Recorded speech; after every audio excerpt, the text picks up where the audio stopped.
তবে প্রিয় ভাইয়েরা, ইসলাম মানে কাজী ইব্রাহিমের বক্তৃতা নয়, ইসলাম মানে বাইতুল মোকাররমের খতিবের কোনো বক্তৃতা নয়, ইসলাম মানে কোনো পীরের বক্তৃতা নয়, ইসলাম মানে কোনো বুজুর্গের কথা নয়, ইসলাম মানে কোনো ইমামের মত নয়, ইসলাম মানে কোনো মনীষীর কোনো প্রবাদ নয়। ইসলাম মানে ক্বাল আল্লাহু ক্বাল রাসূলুহু, আল্লাহ বলেছেন, রাসূল বলেছেন, এই দুটি কথার নাম ইসলাম। এটাই ইসলাম। কাজী ইব্রাহিমের কথা কোনো দলিল নয় যতক্ষণ সে কোরআন থেকে কোটেশন না দেবে, হাদিস থেকে দলিল না দেবে যে এটার এই দলিল আছে। এখানে 1 শতক জমিন কিনতে আপনারা 25 থেকে 50 বছরের দলিল ঘাটাঘাটি করেন। 1 শতক জমিনের মূল্য না হয় 10 লক্ষ টাকাই হবে, না হয় 20 লক্ষ টাকাই হবে। 10-20 লক্ষ টাকার একখানি জমিন নিতে 25 থেকে 50 বছরের দলিল খোঁজেন। এর কবলা আছে কিনা দেখতে হবে, পাতায় পাতায় উল্টিয়ে উল্টিয়ে, আবার পড়েও দেখতে হবে রিরাইটিং আছে কিনা, কলমের খোঁচা 2 বার পড়েছে কিনা, এটা আবার কেন, বিশেষজ্ঞ রিপোর্ট লাগবে, দলিল ঠিক কিনা, সিএস রেকর্ড আছে কিনা। রেকর্ড না থাকলে এই জমি কিনা যাবে না, কারণ এটা তার কিনা প্রমাণ হয়নি। আরএস রেকর্ডও লাগবে, আরএস রেকর্ড ছাড়া জমিন কিনা যাবে না, কারণ এই মালিকের কিনা প্রমাণ হচ্ছে না। আদৌ এই জমিন তার আছে কিনা আমি বিশ্বাস করলাম না। খাজনার পর্চা আছে কিনা, রসিদ আছে কিনা, ডাড্ডা খতিয়ান আছে কিনা, কত দলিল, কত ডকুমেন্টস, কত এভিডেন্স 1 শতক জমিনের জন্য আপনারা খোঁজেন। বাঙালিরা কি চালাক, রিকশাওয়ালা শুদ্ধ এত চালাক, বাইতুল মোকাররমের খতিব কাজী ইব্রাহিম সাহেবেরও এত জ্ঞান নাই, একটা রিকশাওয়ালারও যত জ্ঞান 1 শতক জমি কেনার জন্য গেলে।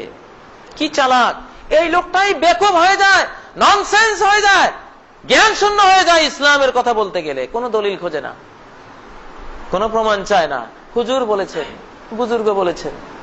মোল্লা জীবনকে একজন বললেন, হুজুর আপনার তো স্ত্রী বিধবা হয়ে গেছে। হুজুর ওখান থেকে কাঁদতে কাঁদতে নিজের বাড়ি পর্যন্ত আসলেন, অফিস থেকে বুক ভাসিয়ে একেবারে মাটি পর্যন্ত ভিজিয়ে ফেললেন। বাড়িতে এসে স্ত্রীকে দেখে বললেন হাউমাউ করে কাঁদতে কাঁদতে, আহা এই অল্প বয়সে কি করে বিধবা হয়ে গেলা, কিভাবে তুমি বিধবা হলা? স্ত্রী বলে, কি পাগল নাকি তুমি, তুমি বেঁচে থাকতে আমি বিধবা হলাম কি করে?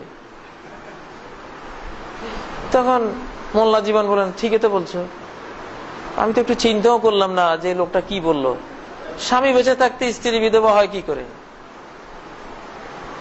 কয় যে এটা তো একজন মুসলমানে বলেছে, আমি মনে করেছিলাম দাড়িওয়ালা টুপিওয়ালা পাগড়িওয়ালা মুসলমান, উনি কি আর মিথ্যা কথা বলবেন, আমি তো দলিল পত্র খুঁজি নেই। এই হলো অবস্থা বাংলাদেশের মুসলমান। হুজুর বলেছে আর যায় কোথায়, পীর সাহেব বলেছে আর যায় কোথায়, এটা যেন কোরআনের বাণী না। দেখতে হবে, দলিল দেখতে হবে।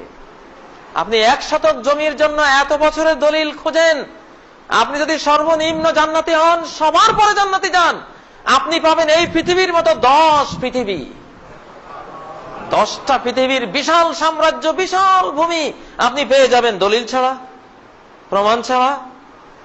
এত বড় সম্পদ, মহা সাম্রাজ্য কিনে নেবেন, দলিল লাগবে না? প্রত্যেকটা মাসালা দলিল লাগবে, প্রমাণ লাগবে। দলিল প্রমাণ ছাড়া কোনটা আমরা নেব না। বাংলাদেশে ইসলাম এসেছে 1300 বছর আগে, কিন্তু দলিল এসেছে, বুখারী এসেছে মাত্র 400 বছর আগে। মুসলিম, তিরমিজি, নাসাই, আবু দাউদ, ইবনে মাজাহ হাদিসের ভান্ডারগুলি এসেছে মাত্র 400 বছর আগে। 1300 বছর থেকে 400 বছর বাদ দিলে আর কত থাকে? 900 বছর। 900 বছর আমরা ইসলাম পালন করেছি কি দিয়ে? মকসুদুল মুমিনিন, রাহে নাজাত, পান্দেনামা, পীর সাহেব বলেছে, মুন্সি সাহেব বলেছে, অমুক ভাইয়ের দরজার মোল্লাই বলেছে, এইভাবে ইসলামকে ফলো করেছি। সর্বপ্রথম শাহ ওলিউল্লাহ রহমতুল্লাহ আলাই উপমহাদেশে এই হাদিসের ভান্ডার নিয়ে আসে। ভান্ডার নিয়ে আসার পরে এখন জরিপ করে দেখি ভুল আর ভুল আর ভুল, যেখানে হাদিস সেখানেই ভুল। কারণ দলিল ছাড়া কারো দলিল ছাড়া জমিন যখন ভোগ করা শুরু হয়, দেখা যায় আপনার জমিন আমি 4 শতক খেয়ে ফেলছি, আবার উনি আপনার জমিন 3 শতক নিয়ে গেছে।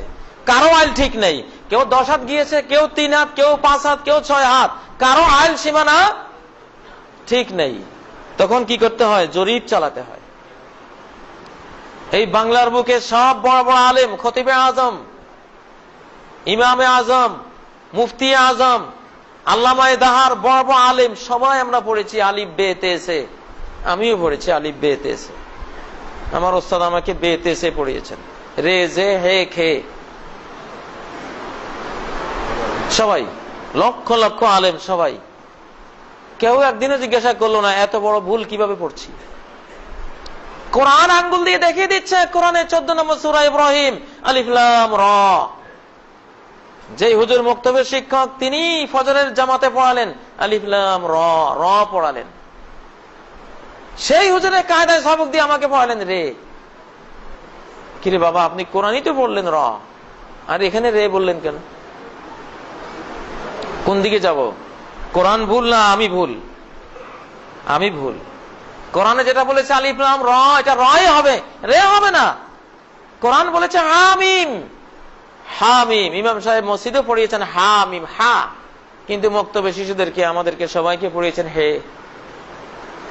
তাহলে ভুল আছে কিনা আমাদের? অবশ্যই আছে। এখন কি কেউ হে পড়ে? কেউ কি রে পড়ে? কেউ খে পড়ে? কেউ পড়ে না। ভুল ধরা পড়েছে, সংশোধন করে নিয়েছে, আলহামদুলিল্লাহ। এইভাবে ভুল ধরা পড়বে, সংশোধন করে নিতে হবে। জাতীয় ডাক্তার, ডাক্তার নুরুল ইসলাম সাহেব, জাতীয় ডাক্তার হয়ে 1700 আইটেমের ঔষধ পরীক্ষা করে বলেছেন এগুলি বাতিল, এগুলি বিষ, এগুলি খাওয়া যাবে না। 1700 আইটেমের ঔষধ বাতিল করে দিয়েছেন। ঠিক আমাদের ধর্মকর্মে এত কুসংস্কার ঢুকে পড়ে আছে। শত শত আইটেম বাতিল করে দিলে আমাদের ইসলামিক স্বাস্থ্যটা সুন্দর হবে, ধর্মটা নির্ভেজাল হবে। কত মিলাদ ঢুকিয়ে রেখেছি, কত তরিকা ঢুকিয়ে রেখেছি, কত নকশবন্দি, কত চিস্তি, কত কাদেরি, কত মুজাদ্দেদি, কত হারুনি, কত শিয়া, কত ওয়াহাবি, কত গরম সুন্নি, কত কি আমরা ঢুকিয়ে রেখেছি। আজীব তামাশা, ভেজাল আর ভেজাল আর ভেজাল। এই জন্য প্রিয় ভাইরা, ইসলামের নবজাগরণ সারা বিশ্বে শুরু হয়েছে। এখন খাঁটি ইসলাম আসবে কোরআন থেকে এবং সহি সুন্নাহ থেকে। অনেক কিছু চেঞ্জ হয়ে যাবে। কিছু পরিবর্তন দেখলে মনে করবেন না যে এটা কি করলো, হয়তো এটাই ঠিক ছিল, এটাই ঠিক আছে, কিন্তু আমাদের দেশে প্রচার পায়নি। আজ থেকে 50 বছর আগে গ্যাস নামে একটা পদার্থ আছে, আমরা কেউ জানতাম না। বাংলার জমিনের নিচে হাজার হাজার কোটি ডলারের গ্যাস পড়ে আছে, কোটি কোটি গাড়ি চলবে, স্বপ্নেও কেউ দেখি নেই। কিন্তু জিনিসটা ছিল, আছে। এখন তুলতে পেরেছি, আলহামদুলিল্লাহ, তুলেছি, ব্যবহারও করছি। এখন যদি গ্যাস দেখে কেউ বলে আমার বাপ চাচারা চলে গেছে গ্যাস ছাড়া, কখনো কোনোদিন গ্যাস দিয়ে গাড়ি চালাতে দেখি নেই, কোত্থেকে তুমি এটা নিয়ে আসছো, এটা আমি বিশ্বাস করি না, এটা বাদ দাও। আরে ভাই, গ্যাস ছিল তো, শত শত বছর থেকে এটা ছিল, আমরা আবিষ্কার করতে পারিনি। ইসলামে অনেক জিনিস আছে। নামাজের মধ্যে দেখবেন আজকে মসজিদে অনেকে আমিন জোরে বলেন, এটা খনির মধ্যে ছিল, আমরা টের পাইনি।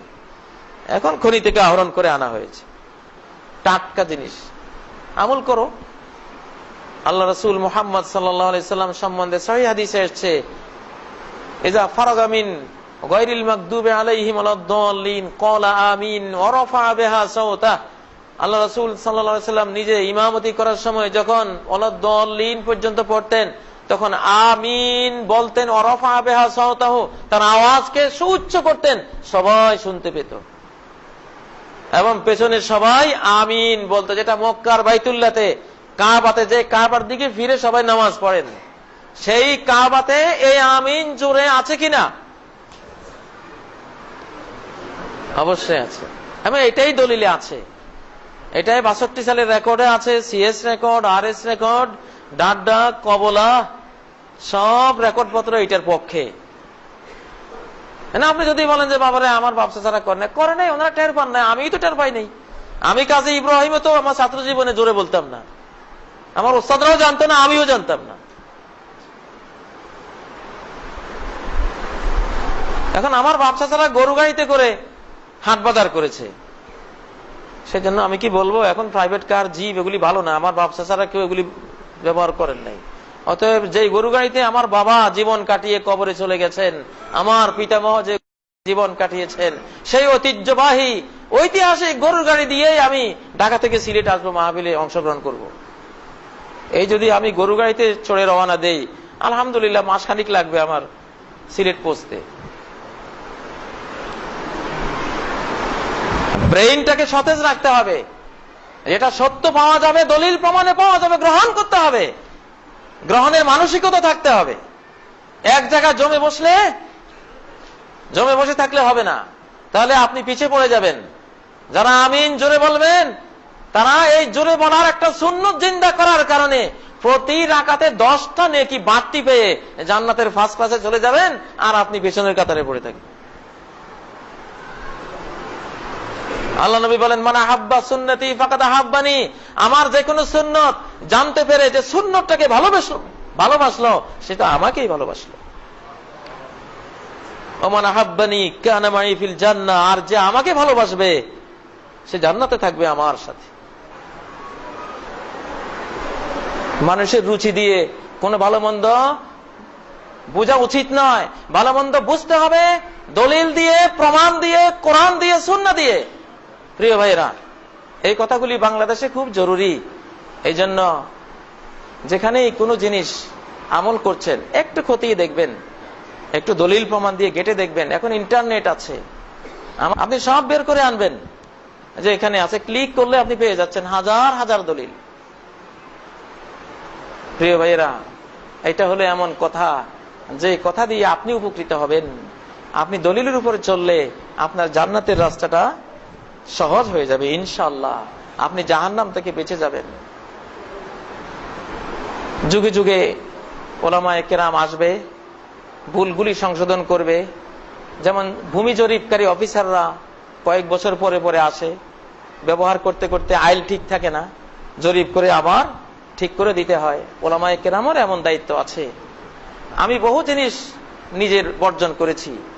আমিও মস্ত বড় একজন হানাফি ইমাম, আলহামদুলিল্লাহ। আমি 30 বছর আমি বুখারী পড়াই, সহিহ মুসলিম পড়াই, তিরমিজি, নাসাই, 4টা কিতাব আমি নিজে পড়াই। আমার পিতাও ভারতের হোসেন আহমদ মাদানী রহমতুল্লাহ আলাইহির খলিফা ছিলেন, বাংলাদেশের 26তম খলিফা হোসেন আহমদ মাদানী রহমতুল্লাহ আলাইহির।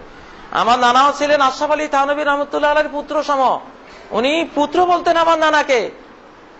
আমি জানিও না ওনারা কেমন ছিলেন। আশরাফ আলী থানভী রহমতুল্লাহ আলাইহি আমার নানাকে বাংলাদেশে আসার সময় বালিশটা দিয়েছিলেন। আমার মেয়েরা তাকিয়ালে যাও ইয়াদগার রহে, আমার বালিশটা দিলাম, নিয়ে যাও স্মৃতিস্বরূপ। সেই বালিশ আশরাফ আলী থানভী রহমতুল্লাহ আলাইহির কোন স্মৃতি বাংলাদেশে আছে কিনা আমি জানি না, কিন্তু আমার নানার বাড়িতে গ্লাসের আলমারিতে এখনো ওনার বালিশটা আছে, 122 বছরের বালিশ। আমার আপন মামা স্বাধীন বাংলার বাইতুল মোকাররমের প্রথম খতিব লালবাগের মুফতি আব্দুল মুইজ সাহেব রাহিমাহুল্লাহ। আমিও হানাফিদের মস্ত বড় হানাফি বড় আলেমদের ইমামদের বংশে আমার জন্ম।